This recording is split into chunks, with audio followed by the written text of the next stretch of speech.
What I'm coming out today about is my love of Jesus and my sense of the absolute sacred importance of this terrifying and extraordinary man's journey, not just to Christians, because I am not a Christian, but I hope to God and I pray to the beloved that I'm on the Christ path. And I make a very strong distinction for myself, which may help you. What I say to myself is that none of the churches that I know represent the being that I know. Because the being that I know never claimed to be the unique Son of God, never wanted to be adored for himself, but wanted to reach out to every human being in every circumstance with all of the arms of his love and his passion and say, don't you know that you are divine? Don't you know that the creator of the world lives in you? Don't you know that you are absolutely and unconditionally and wildly loved by a father that is also a mother, a father that will run out into the street when you decide to return home and not judge you and not blame you and not shame you, but just hold you in her arms and kiss you and prepare a great feast for you. And don't you know that I have come not to be worshipped by you, but to show you who you are, what you can be, and what you can do if only you claim the majesty and the passion and the dignity and the peace and the wild, wild love that is native to your essential nature. And don't you know, that when you, whether you are a Christian or a Buddhist or a lesbian or a homosexual or a banana lover or a cabaret dancer or a thief or a murderer or a homeless person or a narcissist, when you wake up to this, it doesn't matter what you were before you wake up to this, because I am waiting for you to hold your hand and to lead you together into the creation of the kingdom, queendom on earth, right here, right now.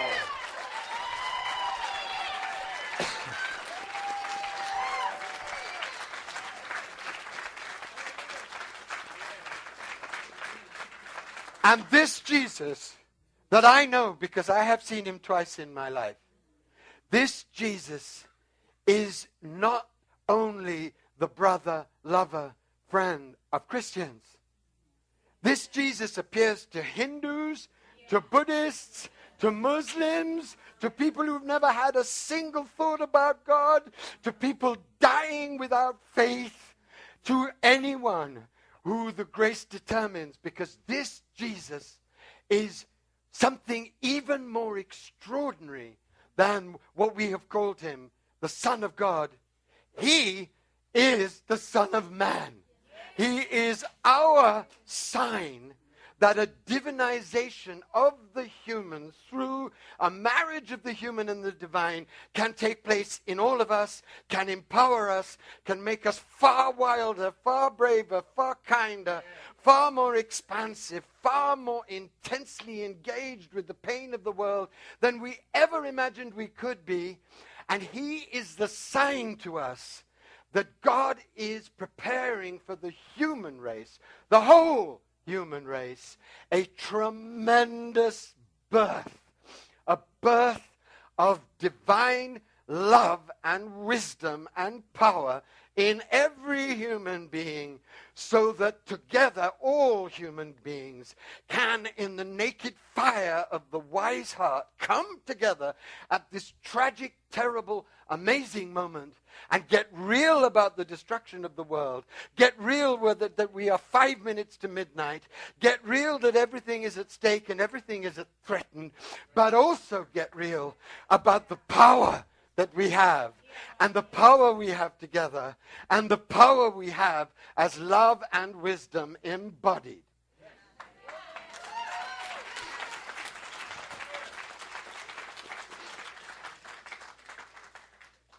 Fortunately, the Inquisition is not active anymore.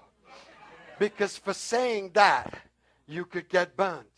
Because what the Boys Club did is to take over this staggering revelation of egalitarianism, of friendship from God to us, and make it into a mysterious revelation that they controlled. And in so doing, and in glorifying him as the Son of God, and in making the Boys Club the mediators of this tremendous egalitarian, democratic, overwhelming revelation of our divinity, what they in effect did was to ensure that he would be crucified again and again and again and again, and the splendor of this revelation of our divine identity and the power that belongs to us would be entombed. But that hasn't worked, because you can't entomb the fire of God's love.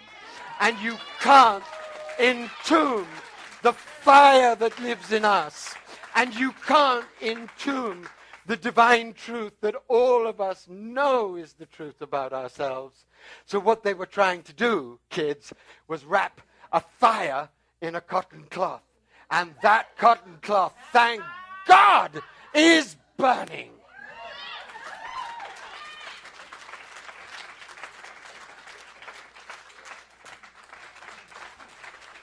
So what Jesus is saying to the whole human race is that enlightenment is not just peace.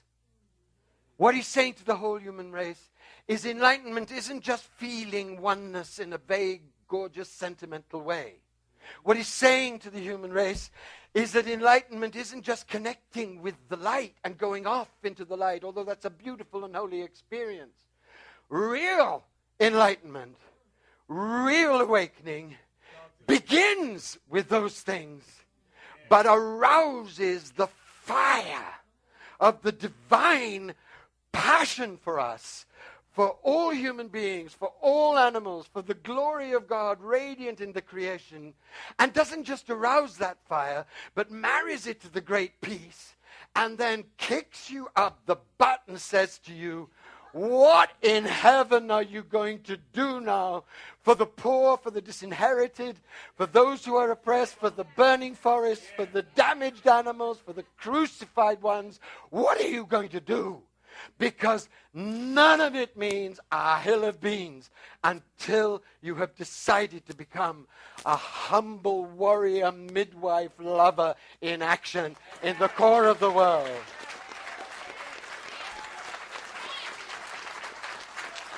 You may sit, my children.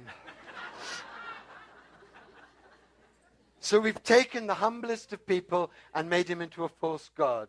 We've taken a man who adored women, surrounded himself with women, and we've made him into the prince of a misogynist church. We've taken a being who would have embraced every homosexual as his brother or sister, and we've made him into the head of a homophobic church. We've taken a being who was absolutely ferocious in his analysis of power and oppression, and we've made him into the right-wing guardian of values which work against everything he stood for. And we've taken a being who was prepared to die for love and peace, and made him into a being that justifies so-called just war in the name of his great, glorious love. And we've taken a being whose message was for every being, who was giving not a religion. Thank God we don't need any more religions, but something very much more important than a religion, a living, fiery, flaming, precise, naked example of all the stages of the path of love in action. Yes. And if you think I invented this in the bath, this vision of Jesus as my brother, as your brother, as the great evolutionary brother of our transformation, you must read something that appeared for the first time in 1945, and that is the Gospel of Thomas. The Gospel of Thomas is Jesus raw, and Jesus not posing in any way as the Son of God, but Jesus telling it as it is about who we are and who he is with us. This is the third saying. And I love this because I love the Gospels, but I know they can't be accurate. You know why? Because there isn't a good joke in them. And I know why. Because they wanted to make him all grave and holy. But he is, of course, the gravest and the holiest of beings. But he hung out with lowlife and thieves and murderers and prostitutes. And somebody told me, of course, I have not done any of those things in my life.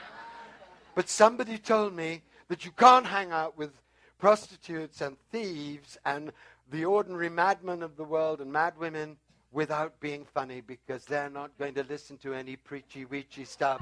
You have got to be dead real with them and really with them in sacred humor.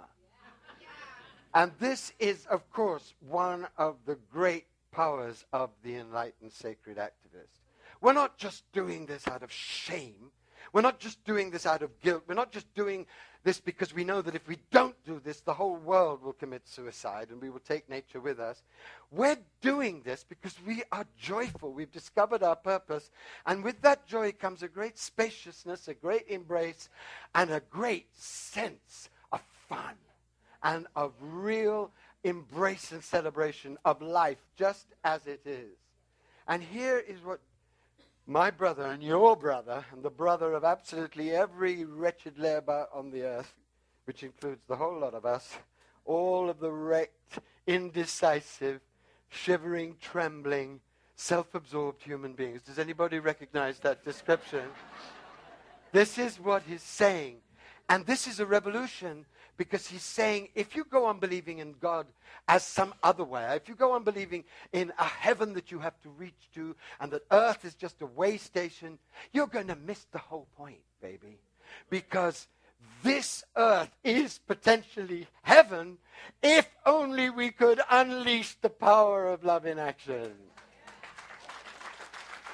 And that is a far more devastating challenge than just getting people to feel humble and sinful and obey the priests and do the prayers so that they go to heaven. And the reason why they entombed the revelation is because they knew somewhere, consciously or unconsciously, that if this truth about us being children of God and empowered by God got out, their games of elites and hierarchies, their fantasies of domination and exploitation would forever end, and a wholly new world, the kingdom, queendom on earth, would be established.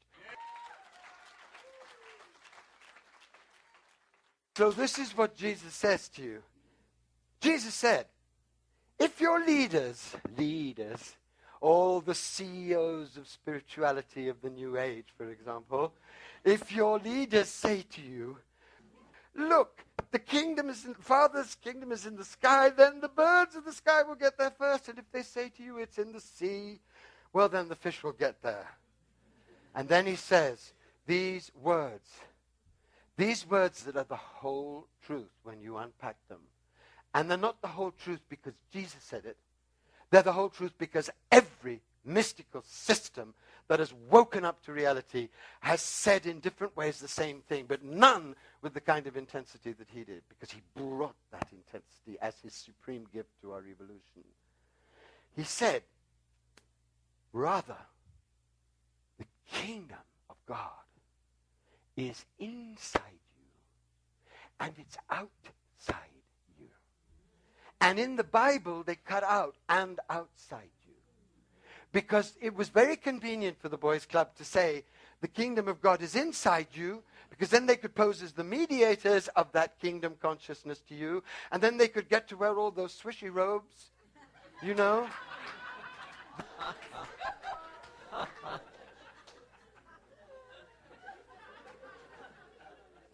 He's saying that the kingdom is outside you because it is the eternal reality. The eternal reality in the heart mind of God is a world living in justice, a world living in equality, all human beings loving and serving and honoring each other, a world that has institutions and arts and sciences devoted not to power, not to domination, but to the work of divinization and to the work of justice and compassion and harmony and balance on every level. That is the kingdom, and it is already in the mind of God. It's already potential in the human spirit. But what is needed, because God cannot and will not do this great evolutionary work alone, what is needed is people like you and me to turn up in our ragged selves, fiery with the Christ consciousness of wisdom and passion, together to work to create it.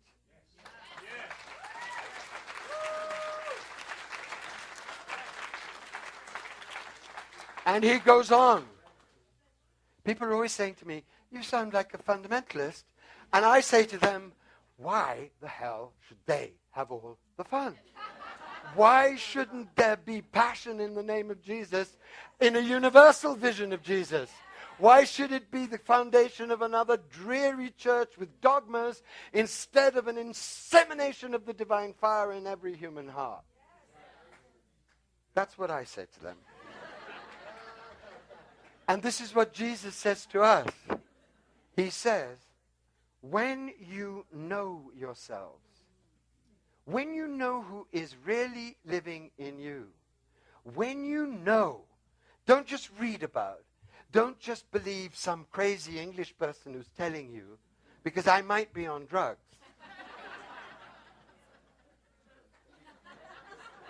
I'm not on drugs, but I might be. And you must never believe anything that anybody says to you, even if they say to you, shaking and trembling and sweating and crying. You must find out for yourself. Notice he's not saying, I have come to save the world, and I have come to found a church which will punish women, homosexuals, divorce God from nature, support all kinds of horrible right-wing dictatorships, and sanctify Republican greed. Notice he's not saying that. And when you know yourselves, then you will be known. But that's not just all. That's wonderful enough. But he says to us, and then you will understand, you will understand that you are children of the living God. Of the living God. The God who's alive in every fern, in every animal, in every woman and man, gay or straight or bisexual or pansexual or protosexual or postsexual. And you are most of all one with those who are shattered and broken, because they are nothing less than broken, shattered pieces of the divine, waiting for your love, your care, your passion for justice to make them whole. Not waiting for some invisible force to make them whole, but for you to turn up in your power as children of the living one and say, this has got to stop. And it's got to stop in the name of love.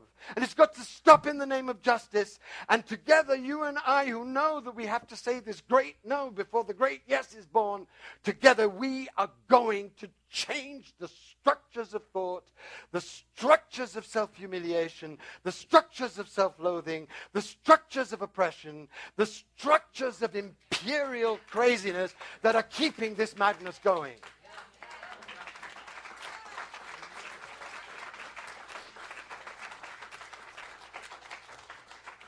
One thing I love about Jesus, and this is one of the things I love about him most, is that he is not a sweetie-tweetie teacher.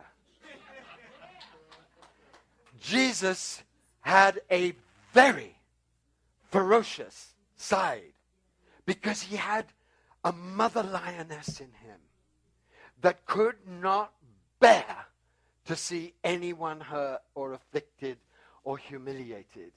And when he found the priests playing their priest games, and when he found people of any kind doing anything to anybody who was defenseless or anything who was defenseless, he didn't say, "Bless you, my child, in the great oneness we shall be fine."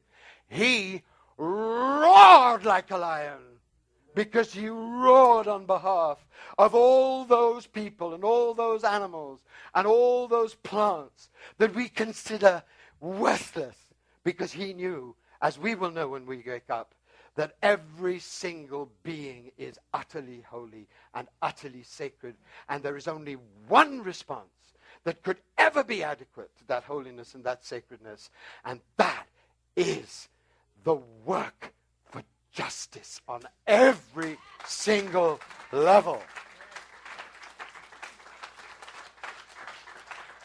And so this Jesus, this wild one, this lioness lion, says, at the end of this saying, he says, "But if you do not know yourself, if you don't wake up to this, if you don't claim your royalty, your dignity, the beauty that lives in you as you, if you don't make the effort in this life, not just to pray, not just to devote yourself, not just to have 20 minutes of peaceful meditation in the morning, but to really claim your divine beauty and your divine knowledge and your divine passion and your divine peace and your divine power, if you don't do this work, you are the poverty. You are the cause of all the systems of separation, illusion, domination, and exploitation that are now quite obviously and quite nakedly destroying the planet." So what he's saying to the whole human race, actually he's delivering the most majestic, imaginable bitch slap to every human being. And what he's saying is, this isn't the Jesus they taught you in Sunday school. He's delivering that bitch slap because he's saying, you can no longer afford to play small. You can no longer afford to hide behind your wounds. You can no longer afford to indulge in the national pastime of terminal narcissism. You can no longer afford to devote your life to the pursuit of stuff. You can no longer afford to live addicted to the systems of exploitation and power that keep you comfortable while billions live on less than $1 a day. You can't afford this, not only because it is obscene and a blasphemy against your own nature and the nature of God, not only because it makes you so bloody boring, and not only because it makes you comatose in the face of apocalyptic nightmare, and not only because it makes you so stupefied with despair at secret levels you don't access, but because the whole plan of God on this earth is about you